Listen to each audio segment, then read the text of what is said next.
Jangan lupa subscribe, like, and share, dan aktifkan tanda loncengnya, Lur. Dasar dari 3.0 sebenarnya. Nah, kalau kita bicara blockchain, apa sih sebenarnya blockchain?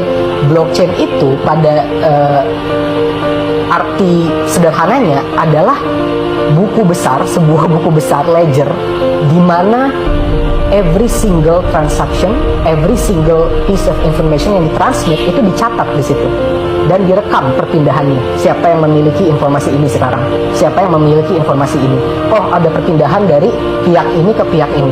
Perpindahan itu semua tercatat di dalam blockchain itu tadi. Dan dia tidak bisa dipalsukan, tidak bisa dihack, tidak bisa ditipu. Kenapa? Karena untuk perubahan itu terjadi di dalam blockchain, semua partisipan di dalamnya harus memverify itu. Gitu ya. Jadi ada beberapa sistem, mungkin kita nggak bisa terlalu detail di sini, tapi intinya prinsipnya semua partisipan yang ada di dalam sistem blockchain harus memverify perubahan itu. Kalau ada satu node aja, satu pengguna aja yang tidak bisa memverify, maka bisa dibilang itu tidak terjadi perubahan gitu.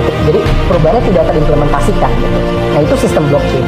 Ini berbeda dengan sistem non blockchain, di mana ketika ada perubahan informasi, misalnya saya mengirimkan uang ke Mas Wilson gitu ya. Nah, itu nanti ada central authority yang melihat, oh, di Wafa uangnya berkurang, di Wilson uangnya bertambah. Nah, kalau di blockchain, ketika saya melakukan perpindahan informasi tadi dari wallet saya ke wallet Mas Wilson misalnya, semua orang di dalam sistem harus memverifikasi itu. Dia harus memverifikasi itu. Nah, itu adalah konsep dasar dari blockchain. Crypto aset itu seperti apa? Crypto aset atau NFT pada dasarnya adalah aset atau objek yang kepemilikannya itu dicatat di dalam buku besar ini tadi, di dalam blockchain ini tadi, apapun itu. Jadi kalau sekarang kita dengan NFT mungkin taunya artwork gitu ya, gambar-gambar lucu yang ada di OpenSea, atau mungkin ya kemarin ada Gozali Everyday yang selfie dan lain-lain. Tapi sebenarnya teknologi NFT dan crypto aset itu bisa digunakan untuk apapun. Bukan cuma artwork, bukan cuma foto, bukan cuma video, tapi bisa misalnya catatan rumah sakit, catatan kriminal, misalnya catatan kependudukan, misalnya catatan keuangan. Jadi pengaplikasian teknologi blockchain dan crypto aset ini harus dilihat lebih dari manifestasinya sekarang. Gitu. Saya sering bilang momennya Indonesia sekarang ini, Web3 ini seperti momen Keong Racun Cinta Jojo tahun 2007-2008. Gitu. Di YouTube orang kaget semua, apa sih itu YouTube? Kok bisa ya jadi terkenal dan dapat uang dari YouTube? Semua langsung bikin video di YouTube, ya kan? Tapi ada proses kagetnya di situ, ada proses belajarnya. Nah, Web3 dan NFT ini sama. Kita sedang dalam proses pembelajaran. Akan banyak mungkin hal-hal yang lucu dan hal yang unik dan yang mungkin agak nyeleneh gitu ya terjadi di Web3. Tapi semua ini nanti akan semua menjadi dewasa. Dan pada akhirnya semua juga akan terjadi di Web3. Seperti bagaimana semua yang tadinya terjadi di Web 1.0 terjadi juga di Web 2.0. Nah, apa itu Metaverse? Metaverse itu pada dasarnya adalah menggabungkan semua konsep tadi, NFT, crypto asset, blockchain, smart contract. Nanti kita sedikit bicara tentang smart contract di dalam satu lingkungan virtual. Jadi Metaverse itu adalah kolektif, semua hal itu ada dan dia menjadi seperti dunia yang kita hidupi sekarang, tapi dia terjadi di dalam blockchain.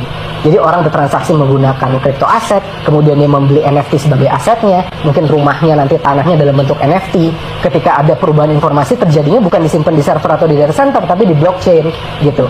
Dan semua terjadi secara virtual dan biasanya menggunakan augmented reality atau virtual reality devices. Nah, ini adalah sebenarnya bentuk metaverse yang sebenarnya. Kalau suatu metaverse tidak memiliki salah satu elemen dari yang saya sebutkan tadi, entah itu crypto atau NFT atau blockchain, itu bisa dibilang bukan NFT dalam arti yang sebenarnya. Karena NFT dalam arti sebenarnya akan menggabungkan semua elemen-elemen tadi menjadi satu dunia virtual itu yang berkesinambungan dan konsisten. Nah, terakhir mungkin smart contract itu apa? Nah, ini juga biar masyarakat Indonesia mengerti.